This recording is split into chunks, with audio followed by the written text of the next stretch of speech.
आप देखो कि शिव की जटा में चंद्रमा है जी। चांद कहाँ है असल में? पृथ्वी से बाहर, पृथ्वी से स्पेस में। हाँ है ना? हाँ। तो ब्रह्मांड जो स्पेस है उसका डिपिक्शन मुझे लगता है कि शिव जी के चांद से होता है कि ये भी मेरे पास है। उसके बाद है गंगा। गंगा धरती पे। तो आप देखिए कि हम आकाश गंगा बोलते हैं, आकाश सोलार सिस्टम में मिल्की वे को हम आकाश गंगा बोलते हैं। ठीक है, तो वो आकाश गंगा का डिपिक्शन है। फिर आप नीचे आए तो उनके गले में वासुकी कॉइल करके बैठे हैं उनके कंधे पे।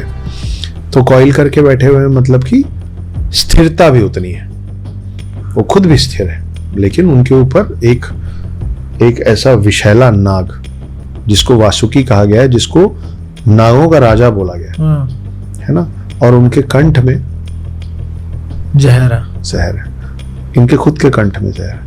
आप यहाँ किसी भी चीज को कितनी देर धारण कर सकते हैं, रोक कितनी देर नहीं रख सकते, या आप निकाल देंगे या आप निकल लेंगे। है ना? अगर उन्होंने निकाल दिया तो नहीं, उन्होंने दोनों आज तक नहीं किया है। वो यहाँ ठहरा के रखे हैं। वो सिंबल है पेशेंस का, वो सिंबल है पेशेंस का, जो आप और मैं कर ही नहीं सकते कि यहाँ।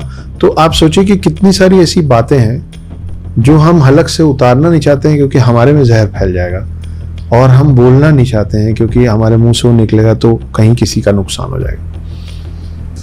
लेकिन हम कब तक रख पाते? तो वो विष को रखे हुए हैं, इनके पूरे शरीर में भस्म लगा हुआ है। भस्म प्रतीक है अंत का, भस्म प्रतीक है अंत का। आप उसके नीचे आइए, उन्होंने जो छाल ओढ़ रखा है, शेर की छाल, है ना? हाँ। तो शेर की छाल ओढ़े हुए मतलब कितनों के सेवियर हैं वो। ठीक है, उसके बाद उनका जो वाहन है वो है नंदी। नंदी प्रतीक है इंतजार का। नंदी इंतजार ही करते रहते हैं शिव के ध्यान से उठने का, हमेशा इंतजार करते रहते हैं। इनके हाथ में त्रिशूल है, जो अभी हमने बात की कि त्रिशूल में ही तीनों हैं।